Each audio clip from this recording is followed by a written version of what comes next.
Have you ever wondered if the walls of your childhood home could testify against someone? At exactly 3:15 in the morning, my stepfather's fist connected with my face in the darkness of our kitchen, his whiskey-soaked breath hot against my cheek as he hissed those 4 words that would become his undoing. He thought the hour would protect him, that everyone was asleep, that violence delivered in darkness stays hidden. Before we jump back in, tell us where you're tuning in from, and if this story touches you, make sure you're subscribed because tomorrow, I've saved something extra special for you.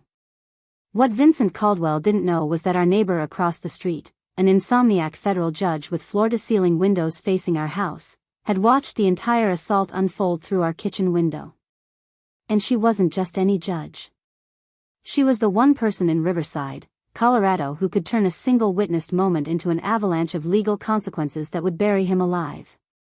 My name is Jessica Monroe, and at 28 years old, I'd spent the last 6 years building a career as a digital forensics analyst for a private security firm in Denver. My job was straightforward: recover deleted files, trace digital footprints, reconstruct timelines from metadata, and turn invisible electronic trails into courtroom evidence. I specialized in corporate fraud cases, helping prosecute executives who thought clearing their browser history meant erasing their crimes. The irony wasn't lost on me that the skills I'd honed tracking white-collar criminals would eventually be turned against the man sleeping down the hall from my childhood bedroom.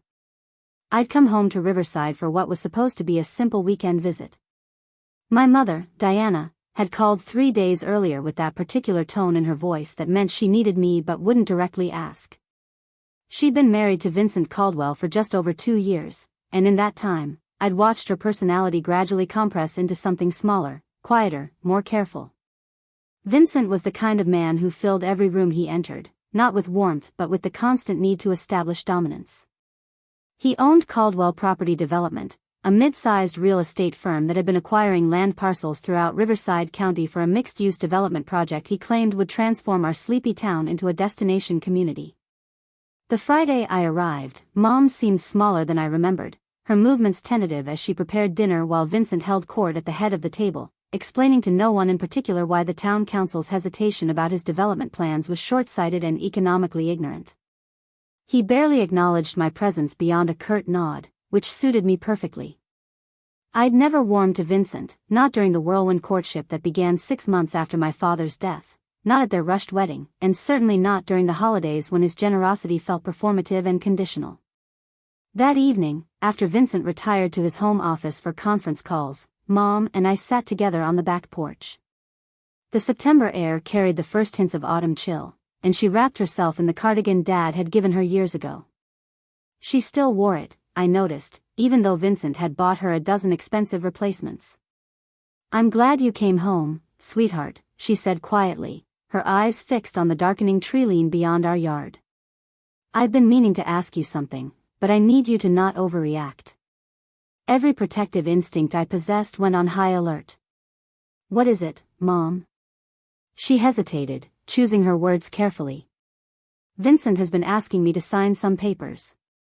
He says it's routine business documentation, that because we're married, my signature is required for certain property transfers. He's been very insistent lately, calling from the office multiple times a day about it." "What kind of property transfers?" "That's the thing. When I ask for details, he gets irritated. Says I wouldn't understand the technical aspects, that I should just trust him to handle our financial future." "But Jessica, some of the documents have addresses I recognize. Our old house on Maple Street, the one your father left me. The rental properties downtown that generate my income. Even this house, which was mine before the marriage." My forensic mind immediately began cataloging red flags. "Have you signed anything yet?" "A few preliminary forms." He said they were just intent declarations, nothing binding. "But there's a final packet he wants completed by Monday, and something feels wrong. I can't explain it, but my instinct is screaming at me not to sign." "Then don't." "Not until I review everything." Her relief was palpable, but it was quickly followed by anxiety. "He'll be furious if I delay again. He's already accused me of not supporting his business ventures, of being an obstacle to our future prosperity." I took her hand, feeling how cold her fingers were despite the mild evening. Mom, I work with financial fraud cases every day. This pattern, the pressure tactics, the vague explanations, the rush to sign without proper review, these are classic manipulation techniques. Promise me you won't sign anything this weekend. She nodded, but I could see the fear in her eyes. Not fear of losing money or property, but fear of Vincent's reaction to her defiance. That night, I couldn't sleep. I lay in my old bedroom, staring at glow-in-the-dark stars I'd stuck to the ceiling in middle school, while my mind raced through possibilities. Around 2 a.m, I gave up on rest and decided to make chamomile tea in the kitchen. The house was silent as I crept downstairs, careful to avoid the creaky third step. The kitchen was dark except for the small light above the stove. I was waiting for the kettle to boil when I heard Vincent's office door open down the hall.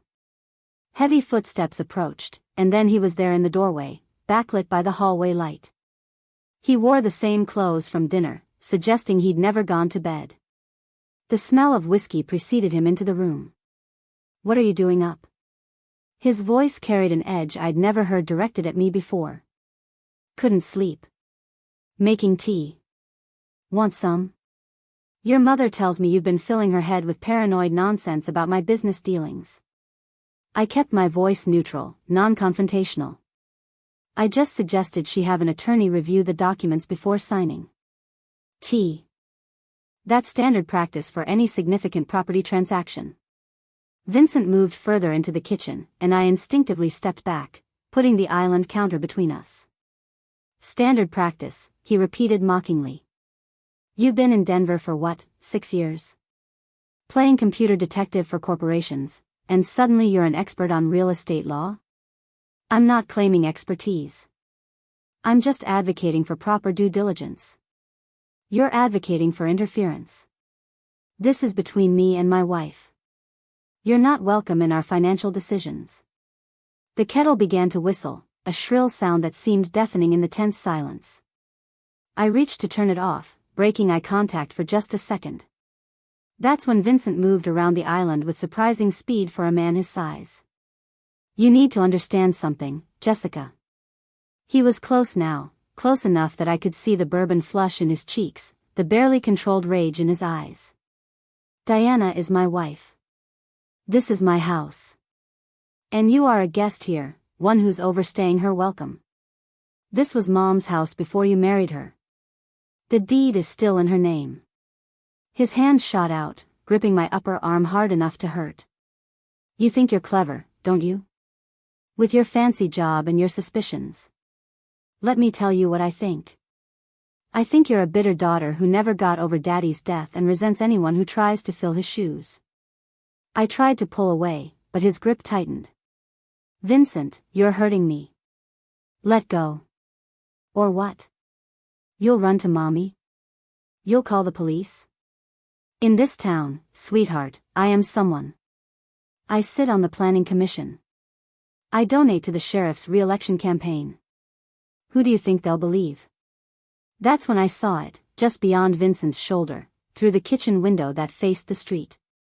Across the road, in the contemporary house with its wall of glass, a light was on. And standing at the window, phone in hand, was a woman I vaguely recognized from neighborhood gatherings. She was looking directly at us, and even from this distance, I could see she was recording. Vincent must have sensed my attention shift because he glanced back. The woman didn't move, didn't lower her phone. For a moment, we were all frozen in this strange tableau, the aggressor, the victim, and the witness. Then Vincent's other hand came up fast, striking my cheek with an open palm that snapped my head sideways. The force sent me stumbling against the counter, and I heard myself cry out more from shock than pain. The taste of copper filled my mouth where my teeth had cut the inside of my cheek. "You're not welcome here," Vincent said, his voice cold and precise now, all the rage compressed into something harder and more dangerous. "Pack your things and leave before your mother wakes up. If you say anything about this, I'll make sure Diana knows you've been trying to steal her property, manipulate her into signing documents that benefit you. I have lawyers who can make that story very convincing." He left the kitchen, his footsteps receding back toward his office. I stood there shaking, one hand pressed to my burning cheek, the other gripping the counter for support. Through the window, the woman across the street was still there, still recording. She raised her other hand and gave me a small, deliberate wave. Then she pointed at her phone and mouthed words I could just make out in the ambient light. I saw everything. I spent the rest of that night sitting on my bed with an ice pack pressed to my swelling cheek, my laptop open, doing what I do best, building a digital case file. The adrenaline kept my hands steady as I created an encrypted folder and began documenting everything. I took photos of my face from multiple angles, the bruising already blooming purple along my cheekbone. I wrote down every detail of the confrontation while the memory was fresh, noting exact times, words spoken, the smell of bourbon on his breath, the way he positioned himself to block my exit. Then I did something that would have been impossible a decade ago. I pulled up the property records database for Riverside County, a public system I could access remotely. Vincent Caldwell's name appeared on dozens of transactions over the past 18 months, but what caught my attention was the pattern of properties being transferred into shell LLCs with names like Riverside Holdings Group and Caldwell Development Trust. Preparing and narrating this story took us a lot of time, so if you are enjoying it, subscribe to our channel, it means a lot to us. Now back to the story. I cross-referenced the addresses with my mother's documents that she'd mentioned, and my stomach turned. 3 of her properties had already been moved into these entities without her knowledge, the signatures on the transfer documents dated within weeks of their marriage. I began pulling property tax records, incorporation filings, and business registration documents. Vincent had been busy. The LLCs were registered to a business address in Denver, not Riverside, which seemed odd for local development.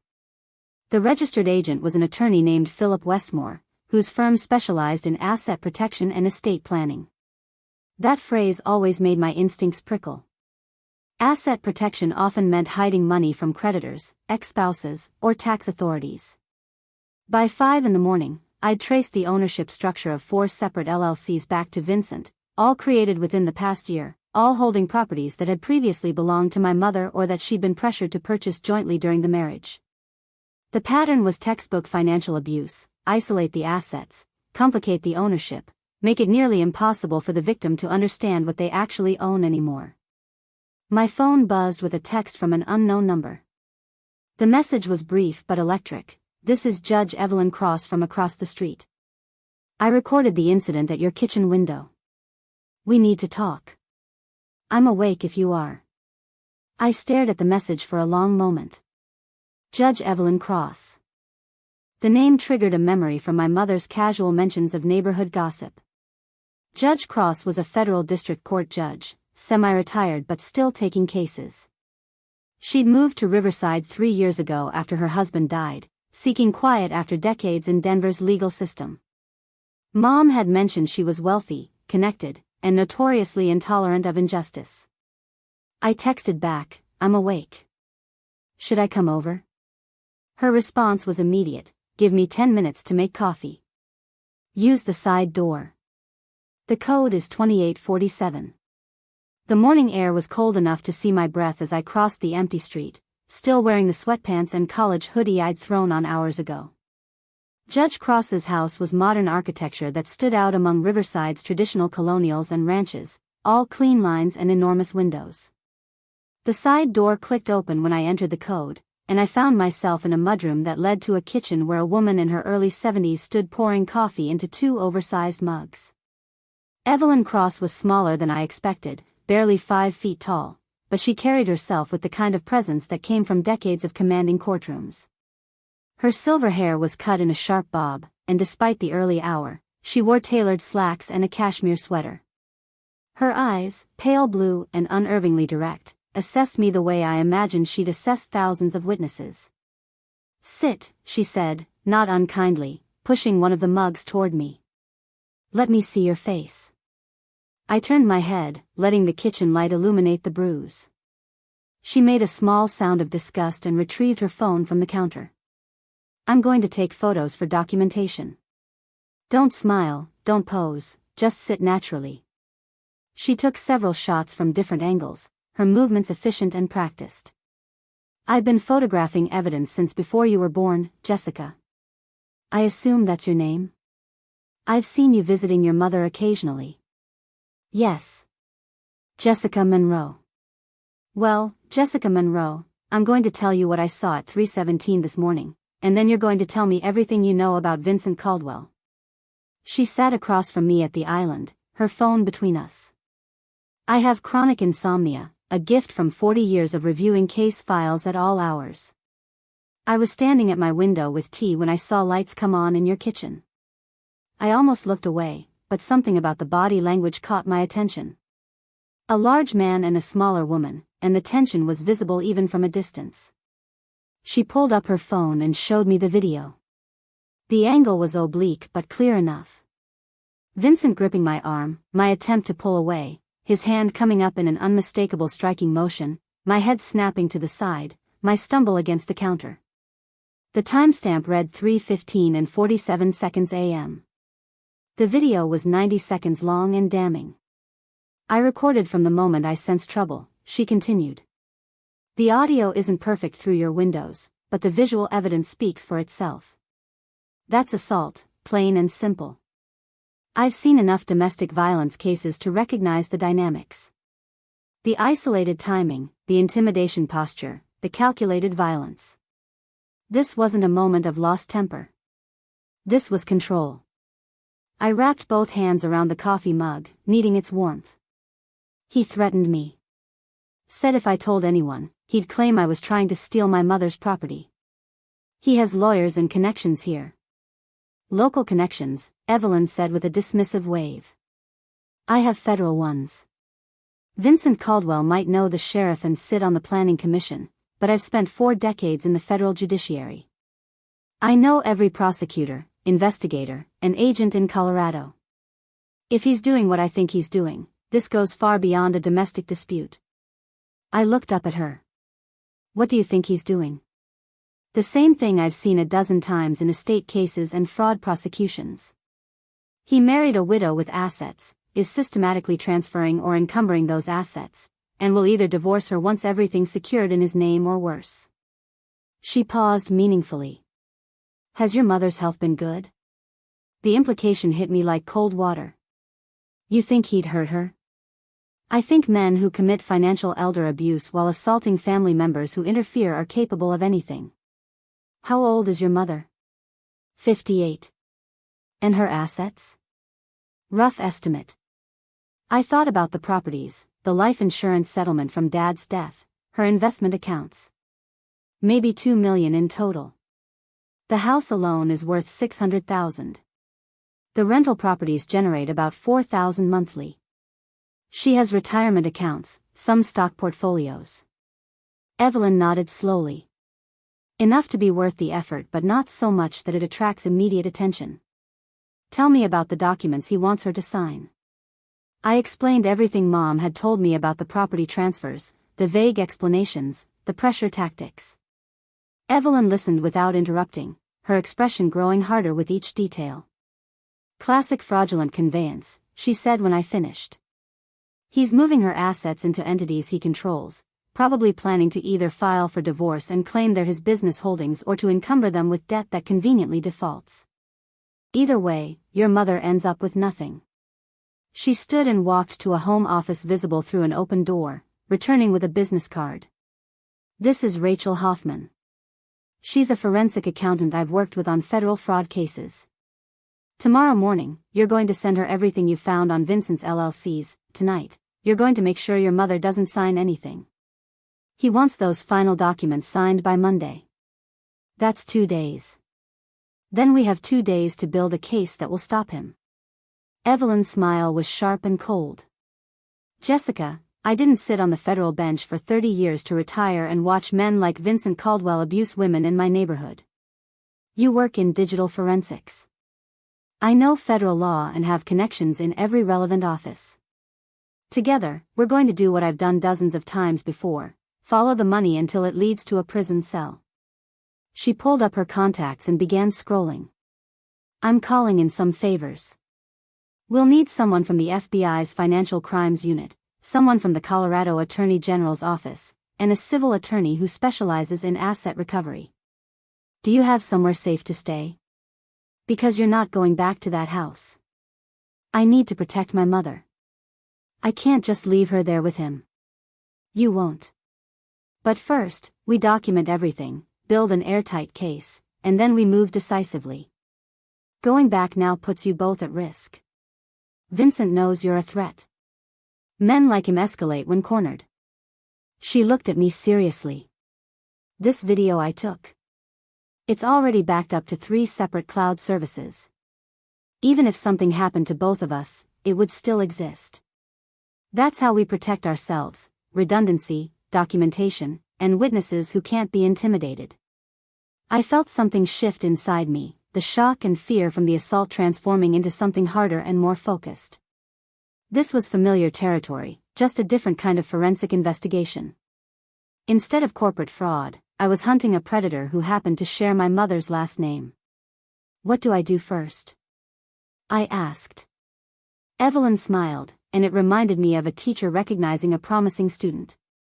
First, you're going to use my guest room and get some sleep. You've been up all night and you're running on adrenaline. At 9 this morning, we make calls.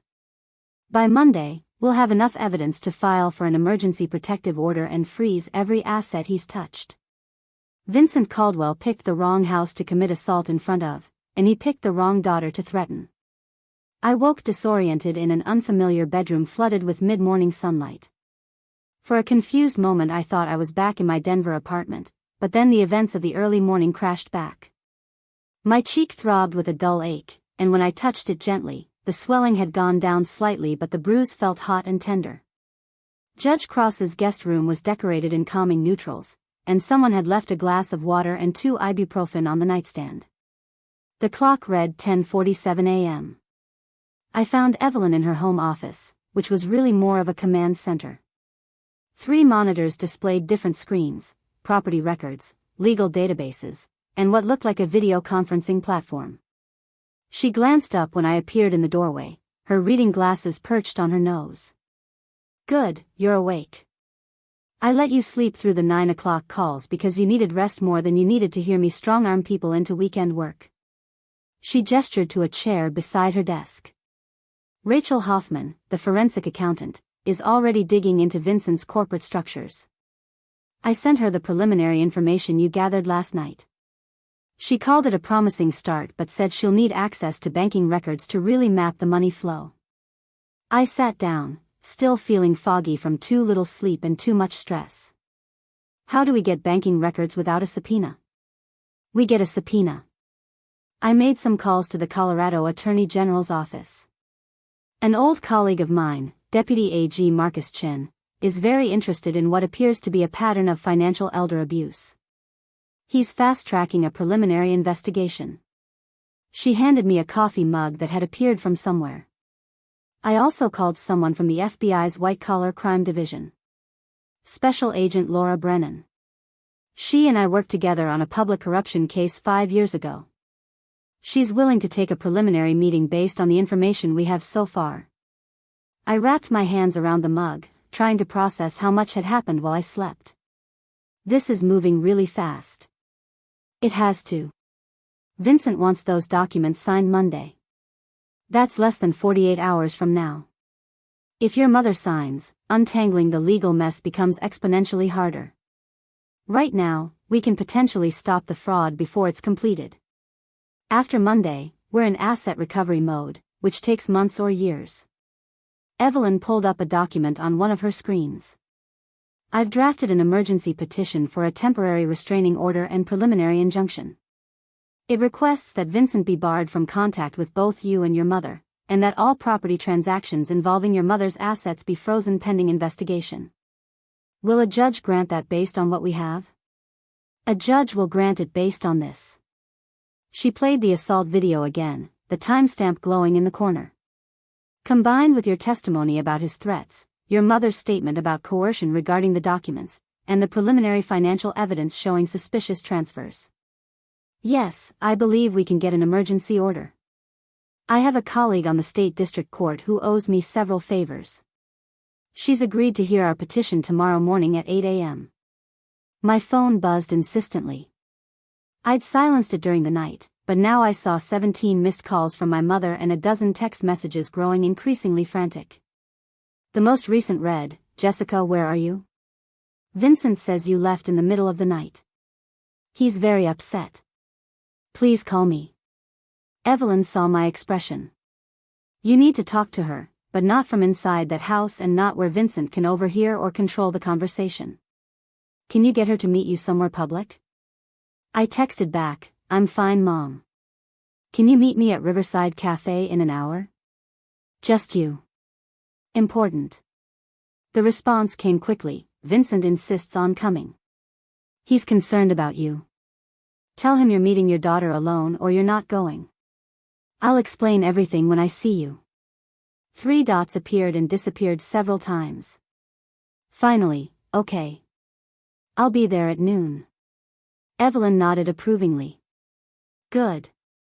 Public location, witnesses, daytime. I'm coming with you, sitting at a separate table but within line of sight. If Vincent shows up anyway, we leave immediately and file for the restraining order today instead of tomorrow." By 11:30, we were positioned at Riverside Cafe, a popular brunch spot on Main Street. Evelyn sat 3 tables away with a newspaper and her phone, looking like any other retiree enjoying a late breakfast. I ordered coffee I didn't want and watched the door, my stomach tight with anxiety. Mom arrived at 12:03, and my heart broke a little at how nervous she looked.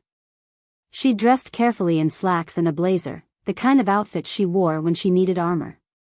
Her eyes found me immediately, and I saw relief flood her face before concern took over as she got close enough to see my bruise. "Oh my God, Jessica, what happened to your face?" She slid into the seat across from me, reaching for my hand. "Vincent happened at 3:15 this morning in the kitchen." All the color drained from her face. No, he wouldn't. There must be some misunderstanding." I pulled out my phone and showed her the photos I'd taken of my face immediately after, the swelling more dramatic in the harsh bathroom lighting. "Mom, he grabbed me, threatened me, and hit me because I suggested you have a lawyer review those property documents before signing them." She stared at the photos, her hand trembling against her mouth. "He told me you'd had an emotional breakdown, that you'd become hysterical and attacked him when he tried to calm you down. He said you'd always been unstable after your father died, that you needed professional help." The manipulation was textbook, and rage burned through my chest. "Mom, look at me. Do I seem hysterical? Unstable?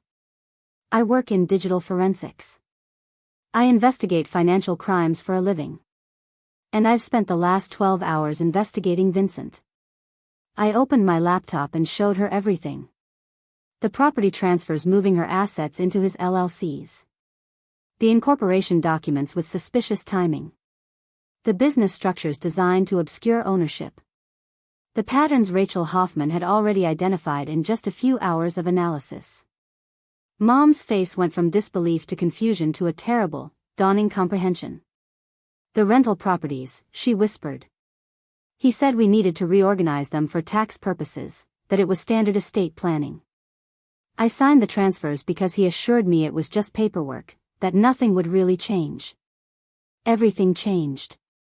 You don't own those properties anymore. Vincent does, through corporate shells you're not named on.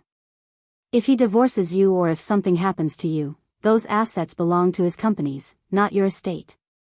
She looked up at me with eyes full of betrayal and pain. "Why would he do this? I loved him. I trusted him. Because this was always the plan, Mom. Men like Vincent target widows with assets. They move fast, marry quickly, and systematically transfer wealth while the victim is still in the honeymoon phase and trusting. I've seen it in corporate fraud cases. The mechanics are the same, just applied to marriage instead of business partnerships. I feel so stupid." "You're not stupid. You're a target of a sophisticated predator. There's a difference." I reached across the table and took both her hands. "But Mom, those final documents he wants you to sign Monday, we can't let that happen.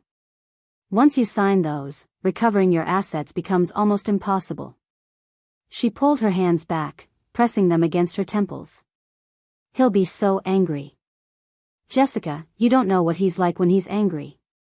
He's never hit me, but he throws things, punches walls, screams until I can't think straight. And his attorney, Philip Westmore, he's ruthless. Vincent always says Phil can make any problem disappear. Which is why we're not handling this alone. I gestured subtly toward Evelyn, who'd been watching over her newspaper. See that woman 3 tables over? That's Judge Evelyn Cross, Federal District Court. She lives across the street from you. She witnessed Vincent assaulting me and recorded it. She's already contacted the Colorado Attorney General's office and the FBI. Mom's eyes went wide. The FBI? Jessica, this is going to destroy his business, his reputation. He destroyed those himself when he committed fraud and assault. We're just documenting it. I softened my voice. Mom, I know this is overwhelming. I know you probably still have feelings for him, that part of you wants to believe there's some explanation that makes this okay. But I need you to trust me the way you trusted him. Can you do that? She was quiet for a long moment, staring at her untouched coffee. When she finally looked up, there was something different in her eyes. Not the confusion or fear from before, but a kind of resigned determination. What do you need me to do? First, don't go back to the house alone. Pack a bag and stay with me at Judge Cross's place. Second, don't sign anything Vincent presents to you, no matter what he says or threatens. Third, tomorrow morning you're going to give a statement to the Attorney General's office and testify at a hearing for a restraining order. A restraining order against my husband. Against the man who created a plan to steal everything Dad left you, who assaulted your daughter for trying to protect you, and who's currently gaslighting you about what happened. Yes. She nodded slowly, tears finally spilling over. Your father would be so ashamed that I let this happen. Dad would be proud that you're strong enough to stop it. I squeezed her hand. We're going to fix this, Mom. But it's going to get ugly before it gets better. Vincent will fight. He'll lie, he'll manipulate, he'll use every connection he has. Are you ready for that? Before she could answer, the cafe door opened and Vincent walked in. He spotted us immediately, his face arranging itself into an expression of concerned confusion. He started toward our table, but Evelyn was faster. She stood smoothly and positioned herself directly in his path, her small frame somehow creating an immovable barrier. Mr. Caldwell, she said clearly, her voice carrying through the cafe. I'm Judge Evelyn Cross. I witnessed and recorded you assaulting Jessica Monroe at approximately 3:15 this morning. I've advised her not to speak with you, and I'm advising your wife the same. Any further contact will be reported to law enforcement as witness intimidation. The cafe had gone quiet, all eyes on the confrontation.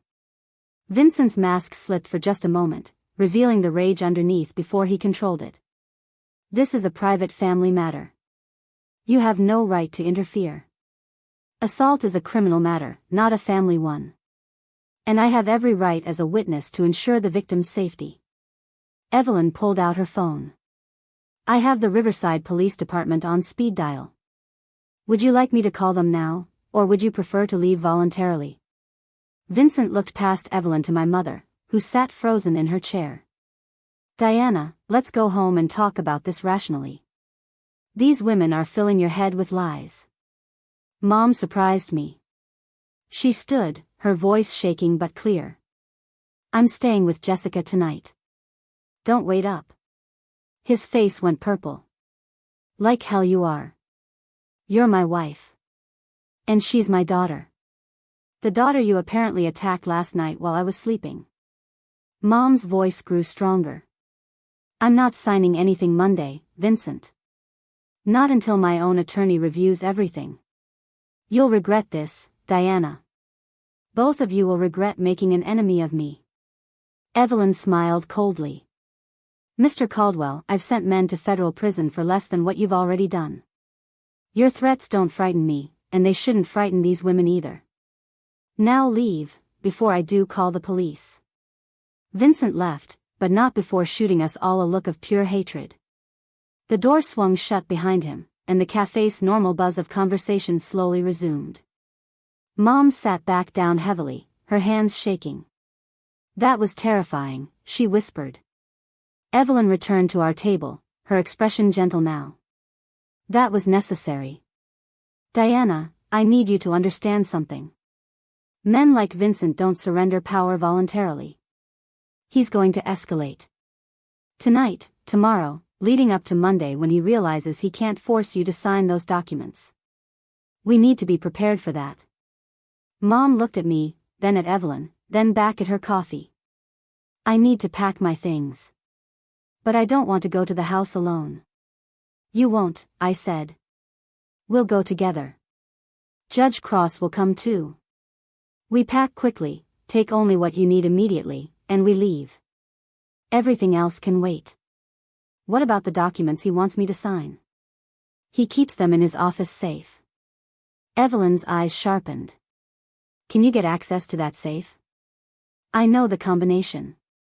He never thought I'd need to go in there, but I watched him open it once and I have a good memory for numbers. "Then we're going to photograph every document in that safe. Because whatever Vincent's planning, the evidence is in there. And once we have it, we can start building the case that puts him behind bars." The drive back to the house felt surreal. Mom sat in the passenger seat of Evelyn's Mercedes, twisting her wedding ring around her finger in a nervous habit I remembered from childhood. Evelyn drove with calm efficiency, her eyes occasionally flicking to the rearview mirror as if checking whether Vincent might be following us. I sat in the back, my laptop bag on my knees, mentally preparing for what we were about to do. "His office is on the main floor," Mom said quietly as we turned onto Maple Ridge Drive. "The safe is built into the wall behind a painting of the Rocky Mountains. Vincent's very proud of it. Cost $15,000 and supposedly fireproof and drill resistant. But not spouse resistant," Evelyn observed dryly. "What's the combination?" 472983. It's the date he closed his first major property deal, April 7, 1998. He told me it was the day his real life began. The bitterness in her voice was new and raw. We pulled into the driveway. Vincent's Range Rover was conspicuously absent, which should have been reassuring but instead made my nerves spike higher. "Where would he go?" I asked. "Probably his office downtown, or maybe to Philip Westmore's firm. When Vincent gets angry, he goes wherever he can find someone to validate his version of reality." Mom unbuckled her seatbelt but didn't move to exit the car. "I keep thinking about all the times I defended him to you, Jessica. All the times you expressed concerns and I brushed them off as you being unable to move on from your father. I chose him over my own daughter's instincts. You chose to believe the best in someone you loved. That's not a character flaw, Mom. Vincent being a manipulative criminal is his character flaw, not yours." Evelyn turned in her seat. "Diana, we don't have much time. Vincent knows we're onto him now. He's either planning his next move or destroying evidence. We need to get in, document what's in that safe, pack your essentials, and get out. 15 minutes maximum." We entered through the front door, and the house that had seemed merely uncomfortable on my previous visits now felt actively hostile. Everything looked normal, the throw pillows Mom had carefully arranged on the sofa, the family photos Vincent had insisted on displaying, the expensive art he'd purchased to project success. But now I saw it all as stage dressing, props in Vincent's performance of being a trustworthy family man. Mom led us to Vincent's office, a room I'd never been invited into during any of my visits. It was aggressively masculine, all dark wood and leather, with built-in bookshelves displaying legal thrillers and business biographies that looked unread. His desk was massive, the kind that declared importance and authority. Behind it hung the painting Mom had mentioned, a gaudy landscape that probably cost more than it was worth. "I'll stand watch at the front window," Evelyn said, positioning herself where she could see the driveway. "Diana, you open the safe. Jessica, you photograph everything. We work fast." Mom's hands shook as she moved the painting aside, revealing the digital safe face. She entered the combination twice before getting it right, and the heavy door swung open with a mechanical click that seemed too loud in the quiet house. Inside was exactly the kind of treasure trove I'd hoped for and dreaded. Stacks of documents filled the safe in organized folders. Mom began pulling them out while I set up my phone on a small tripod I'd brought, using an app that would capture high-resolution images perfect for later analysis. The first folder contained the property transfer documents Vincent wanted Mom to sign. I photographed each page, my forensic training kicking in as I noted the details. The transfers would move 3 rental properties, the family home, and 2 vacant lots into something called Caldwell Legacy Trust. The beneficiaries section listed Vincent as primary and his adult son from a previous marriage as secondary. Mom wasn't mentioned anywhere. These documents would strip you of everything, I said, keeping my voice level despite the fury building in my chest. If you'd signed Monday, you would have literally given away millions in assets and retained no ownership rights whatsoever. Mom had gone pale. He showed me completely different papers. He said these were trust documents that would protect both of us, that we'd be co-beneficiaries. He said it was estate planning to minimize taxes. The second folder was even worse. Loan applications in Mom's name for amounts totaling nearly $800,000, all with forged signatures. The loans were secured against her properties and had been approved within the last 6 months. I cross-referenced the dates with my earlier research and realized the money had been funneled directly into Vincent's development project. Mom, did you ever apply for loans on these properties? Never. Vincent always said we had plenty of liquidity, that borrowing wasn't necessary. You didn't borrow. He did, in your name, with fake signatures. This is straight-up fraud. These loans are secured against property you own, but you never consented to them. If they default, which they will when his development fails, you lose everything. Evelyn called from her position at the window. How much longer? 5 more minutes. There's a lot here. The third folder contained correspondence between Vincent and Philip Westmore that made my blood run cold. Email printouts discussing strategy for what they called asset isolation and protection. One email from 3 months ago read, "Once Diana signs the Monday transfers, we can move forward with Phase 2.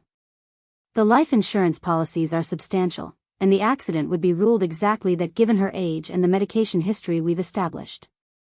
I read that line 3 times, making sure I understood correctly. Mom, did Vincent recently increase your life insurance? Yes, about 4 months ago. He said it was responsible planning, that we should both have policies that would protect the surviving spouse. Why? I photographed the email chain, my hands steady despite the sick feeling in my stomach. Because this email suggests he's been planning more than just financial theft. They're discussing your life insurance and staged accidents. Mom sank into Vincent's desk chair, her face ashen. He was going to kill me. After stealing everything, he was going to kill me and make it look accidental. We don't know that for certain, Evelyn said, though her expression was grim. But this email is enough for law enforcement to take the threat seriously. Diana, we need to finish and leave. Now. I worked faster, photographing bank statements that showed Vincent's business was hemorrhaging money. The development project had cost overruns of nearly $3 million.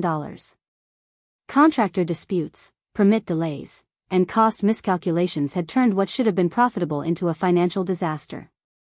He was using Mom's money to cover his losses, and when her liquid assets ran out, he'd borrowed against her property. When that money ran out, the email suggested he'd planned a more permanent solution.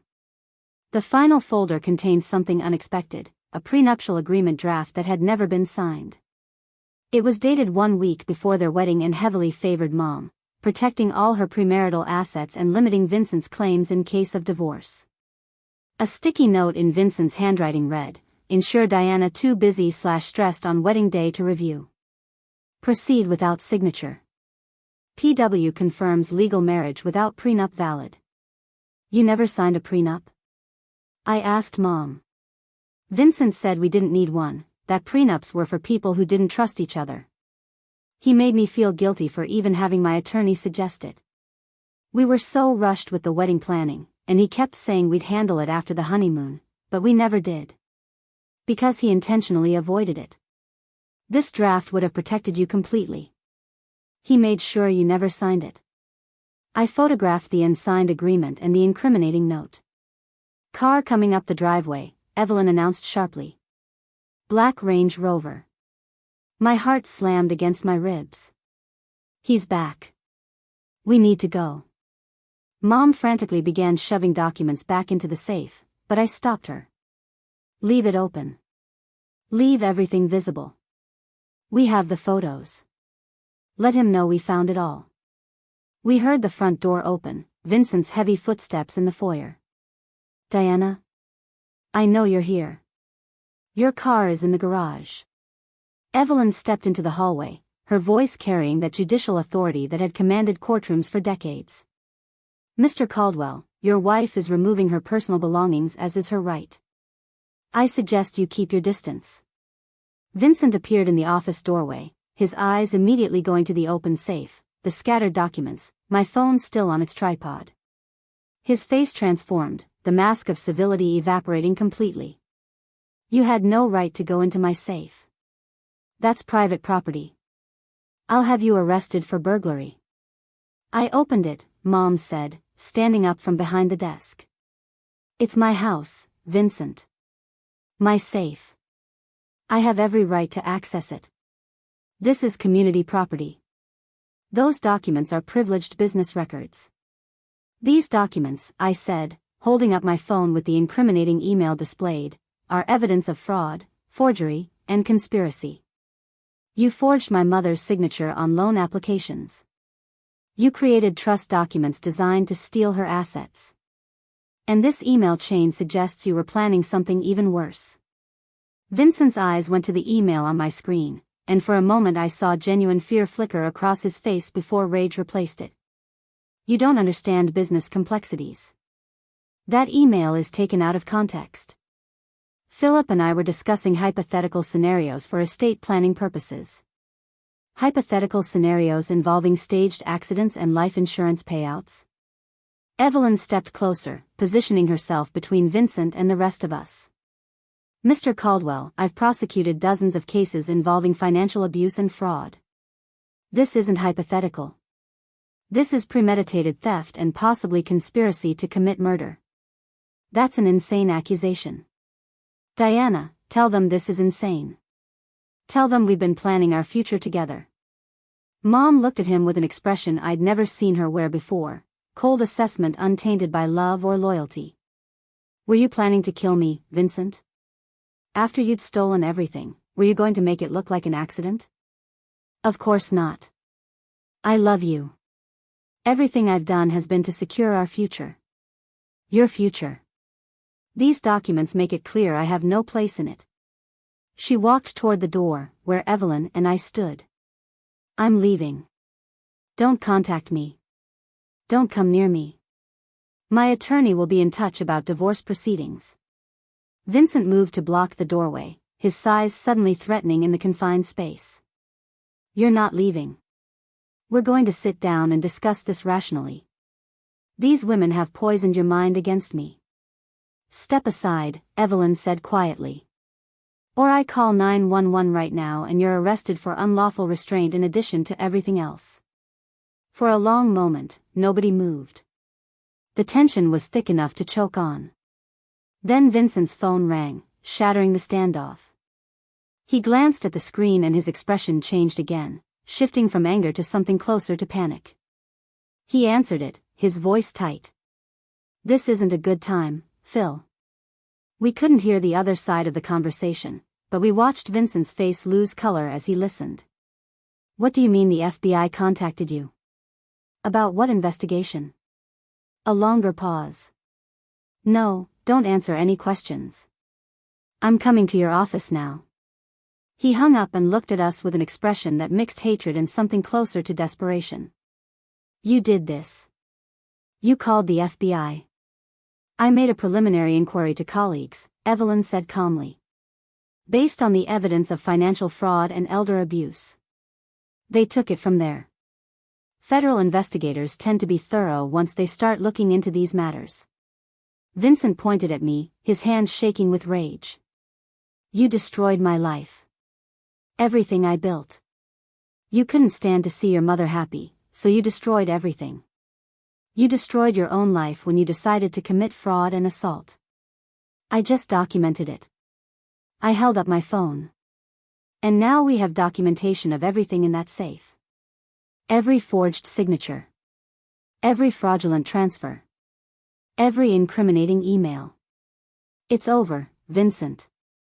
He looked at the three of us standing united in his office doorway, at the open safe that had betrayed his secrets, at the future he'd constructed crumbling around him. Then he grabbed his car keys from the desk. This isn't over. I have resources. I have attorneys. You'll regret making an enemy of me. He pushed past us and left, his footsteps heavy on the hardwood floors.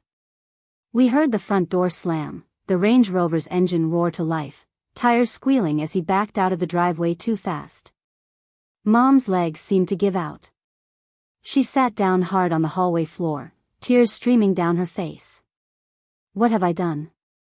What did I almost do? I sat beside her, putting my arm around her shoulders. You almost signed those papers. But you didn't. You listened to your instincts. You chose to investigate instead of blindly trust. You stopped him before he could finish what he started. Evelyn was already on her phone. Marcus? It's Evelyn Cross. Vincent Caldwell just fled his residence after we documented significant evidence of fraud. I'm texting you photos of the most damning documents now. We need that restraining order expedited, and I strongly suggest putting out a notice to monitor his movements. This man is spiraling and potentially dangerous. She listened for a moment. Yes, we're all safe. We're leaving the residence now, and Diana will be staying with me under protective observation. I'll have Jessica send you the complete photo documentation within the hour. Another pause. Excellent. We'll see you at the courthouse tomorrow morning at 8. Mom looked up at Evelyn with red-rimmed eyes. How did you know to help us? You don't even know me. Evelyn's expression softened. I know enough. I know you're a widow who was targeted by a predator. I know your daughter loves you enough to risk his violence to protect you. And I know that I didn't spend 40 years fighting injustice to ignore it happening across the street from my home. Now let's pack your things and get you somewhere safe. Tomorrow we make this official. Tomorrow we make sure Vincent Caldwell never has the opportunity to hurt another woman again. The emergency hearing took place in a small courtroom that smelled of old wood and floor polish. Judge Martha Brennan, a colleague of Evelyn's from her days on the federal bench, presided with the kind of efficient authority that comes from handling hundreds of similar cases. Mom sat beside me at the petitioner's table, her hands folded in her lap, while Evelyn and a civil attorney named Benjamin Torres flanked us. Across the aisle, Vincent sat with Philip Westmore, both men in expensive suits that screamed corporate respectability. Vincent looked haggard. Whatever he'd done the previous night after fleeing the house had left dark circles under his eyes and a desperate edge to his movements. He kept glancing at Mom as if willing her to look at him, but she kept her eyes fixed straight ahead. Judge Brennan reviewed the petition documents with practiced speed, her reading glasses perched on her nose. This petition requests a temporary restraining order barring Vincent Caldwell from contact with Diana Harper and Jessica Monroe, along with a preliminary injunction freezing all financial transactions involving Mrs. Harper's assets. Mr. Westmore, I assume you're opposing? Philip Westmore stood, his silver hair perfectly styled. Your Honor, this petition is based on misunderstandings and overreactions to normal marital financial planning. Mr. Caldwell has been nothing but devoted to his wife. The allegations of assault are fabricated by a stepdaughter with a documented history of opposing this marriage. Documented by whom? Judge Brennan asked sharply. By Mr. Caldwell's observations over 2 years of marriage.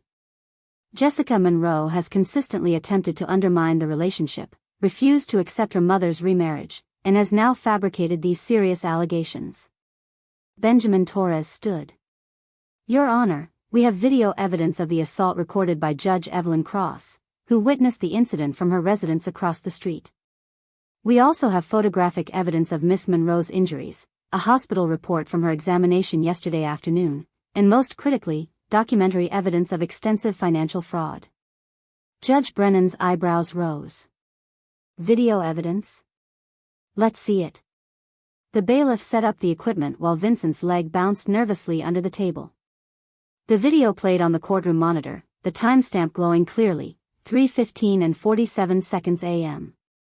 Even in the grainy footage shot through a window, the violence was unmistakable.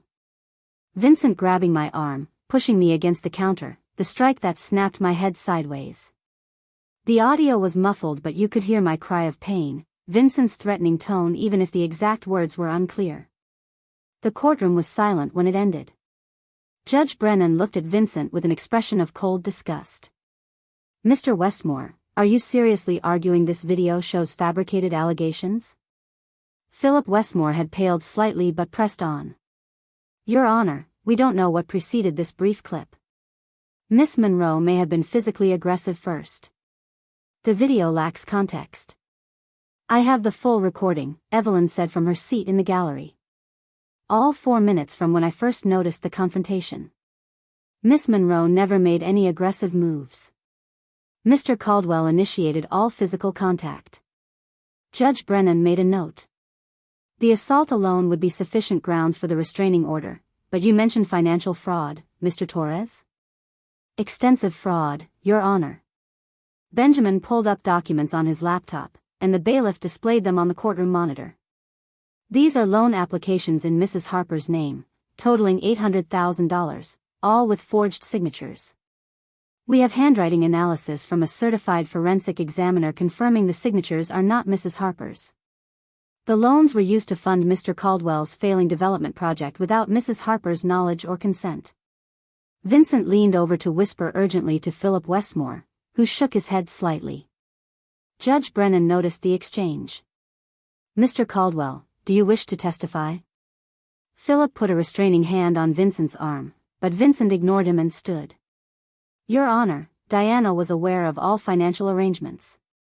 We discussed the loans. She may not have physically signed the documents, but she gave verbal authorization. Verbal authorization for forged signatures, Judge Brennan said flatly. Mr. Caldwell, I've been on the bench for 23 years. That's not how loan applications work, as you well know. Benjamin Torres stood again. Your Honor, there's more. We discovered email correspondence between Mr. Caldwell and his attorney discussing what they termed Phase 2 of their asset strategy. The emails reference Mrs. Harper's life insurance policies and staged accidents. The courtroom erupted. Philip Westmore shot to his feet, objecting strenuously, while Vincent's face went from red to white. Judge Brennan banged her gavel twice. Order. Mr. Torres, these are serious allegations. Do you have the emails? We do, Your Honor. Photographed from Mr. Caldwell's personal safe. We've provided copies to the Colorado Attorney General's office and they've opened a formal investigation. Philip Westmore's voice took on a desperate edge. Your Honor, those emails were taken from a private safe without authorization. They should be excluded as illegally obtained evidence. Mrs. Harper accessed her own safe in her own home, Benjamin countered. She had both the legal right and the combination. Nothing about the acquisition was illegal. Judge Brennan studied the emails on her monitor, her expression growing darker with each page. When she looked up, her voice was ice. Mr. Caldwell, these emails discuss your wife's life insurance policies and the phrase, staged accident, appears multiple times. Would you care to explain that in a context that doesn't sound like conspiracy to commit murder? Vincent stood frozen, his mouth opening and closing. Philip tried to intervene. Your Honor, those emails are discussing hypothetical estate planning scenarios, nothing more. Hypothetical scenarios that coincidentally occur after fraudulent loans depleting her assets and coincidentally reference specific insurance policy amounts. Judge Brennan removed her glasses. I've seen enough. The temporary restraining order is granted. Mr. Caldwell, you are barred from any contact with Diana Harper or Jessica Monroe. You are to stay at least 500 feet from their residences and places of employment. Violation will result in immediate arrest. Vincent finally found his voice. Your Honor, that's my home. Where am I supposed to live? That concern should have occurred to you before you assaulted your stepdaughter and potentially planned your wife's murder. You'll find alternative accommodations. Furthermore, I'm granting the preliminary injunction. All of Mrs. Harper's assets are frozen from any transactions pending full investigation. Mr. Caldwell, you are barred from accessing, transferring, or encumbering any property or accounts in Mrs. Harper's name. Philip stood desperately. Your Honor, this will destroy Mr. Caldwell's business. He has deals pending, contracts that require those assets. Then perhaps he should have considered that before committing fraud. This preliminary injunction remains in effect until the full hearing, which I'm scheduling for 3 weeks from today. Judge Brennan signed the orders with decisive strokes. Mr. Caldwell, I'm also informing you that I'm forwarding these emails and the evidence of forged loan documents to the district attorney's office. You should expect criminal charges to follow. Vincent's legs seemed to give out. He sat down hard, his face in his hands. Philip leaned down to whisper urgently to him, but Vincent just shook his head numbly. Mom finally looked at her husband, and I saw something complicated pass across her face. Not love anymore, but not pure hatred either. Maybe pity mixed with relief that she'd escaped before Phase 2 could be implemented. Outside the courtroom, reporters had somehow gotten wind of the hearing. Questions flew at us as we pushed through to Benjamin's car. Mrs. Harper, are you divorcing Vincent Caldwell? Was your life really in danger? Jessica, how does it feel to save your mother's life? Evelyn ran interference with the skill of someone who dealt with media circuses for decades. Mrs. Harper will not be making statements at this time. All questions should be directed to her attorney. Thank you. We climbed into Benjamin's SUV and pulled away from the courthouse. Mom was shaking, the adrenaline finally crashing. Is it really over? Can he still hurt us? The restraining order is enforceable, Benjamin explained. If he violates it, he goes to jail immediately. The asset freeze protects your property. And with the criminal investigation opening, Vincent has much bigger problems than accessing your money.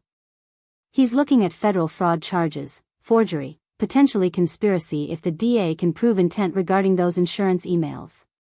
How long before we know about criminal charges? I asked. The DA typically moves fast on cases this clear-cut. I'd expect an indictment within a month, maybe sooner given the violence component and flight risk. Benjamin glanced at Mom in the rearview mirror. Diana, you should prepare yourself. This is going to get media attention. Vincent isn't just some random criminal. He's a prominent businessman, was on the planning commission, had political aspirations.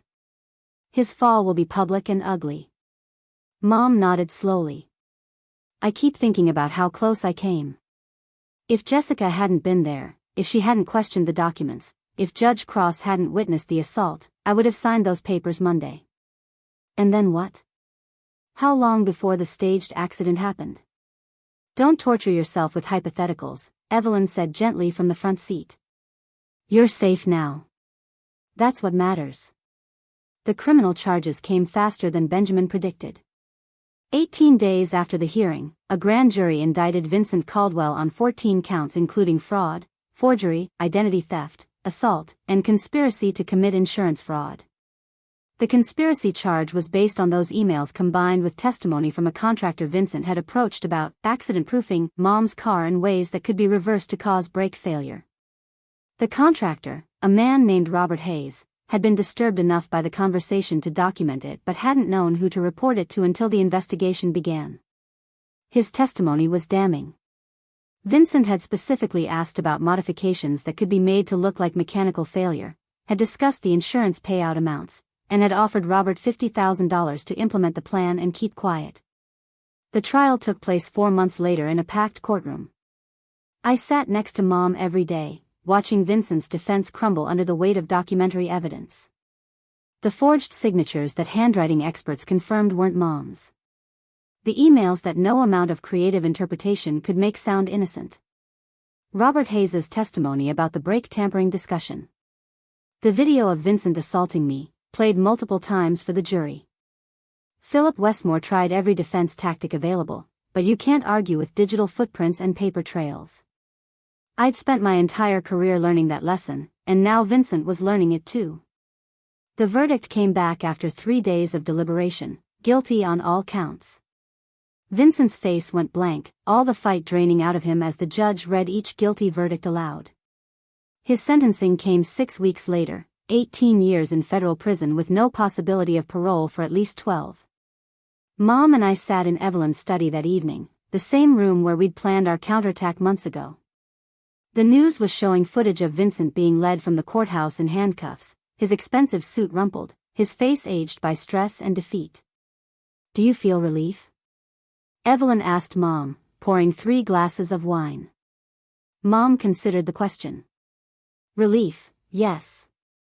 But also sadness. Not for him, but for the version of him I thought I knew. That man never existed. I fell in love with a performance, and the real Vincent was always this person we saw in court. Someone who viewed me as an asset to be liquidated." "You couldn't have known," I said. "Predators are good at disguise. That's what makes them effective. Your father always said to trust but verify. He was a banker, always about the documentation and proof." Mom smiled sadly. "I forgot that lesson when I met Vincent. I trusted without verifying. I won't make that mistake again." The civil case was settled out of court. Vincent's business assets were liquidated to repay the fraudulent loans and compensate Mom for emotional distress. The house returned fully to her name. The rental properties were cleared of all encumbrances. She emerged financially intact, which was more than most victims of financial abuse could say. I moved back to Denver eventually, returning to my forensic work with a new appreciation for how the skills I developed in corporate cases could apply to protecting vulnerable individuals. Mom sold the house on Maple Ridge, unable to live in the space where she'd almost lost everything. She bought a smaller place closer to downtown Riverside and started volunteering at a domestic violence shelter, using her experience to help other women recognize the warning signs she'd missed. Evelyn became an unlikely but cherished friend to both of us. She'd say she was just a good neighbor doing what anyone would do, but we knew better. She'd mobilized resources, applied decades of legal expertise, and quite possibly saved Mom's life through her insomnia and willingness to get involved. 6 months after Vincent's sentencing, I was back in Riverside for Sunday dinner at Mom's new house. Evelyn joined us, as had become tradition. We were finishing dessert when Mom raised her wine glass. "I want to propose a toast," she said. To Jessica, who trusted her instincts even when I dismissed them. To Evelyn, who proved that good neighbors still exist. And to documentation, because apparently paper trails really do save lives.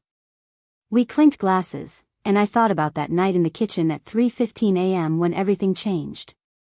Vincent had thought the darkness would hide his violence, that intimidation would silence opposition, that his connections and resources made him untouchable. He'd been wrong on all counts. Sometimes justice comes from unexpected places. A daughter who knows how to follow digital breadcrumbs. A neighbor with insomnia and a sense of civic duty. A forensic accountant who can decode shell companies. A federal judge who refuses to ignore injustice on her doorstep. Together, we'd turned Vincent's carefully constructed fraud into evidence that put him behind bars.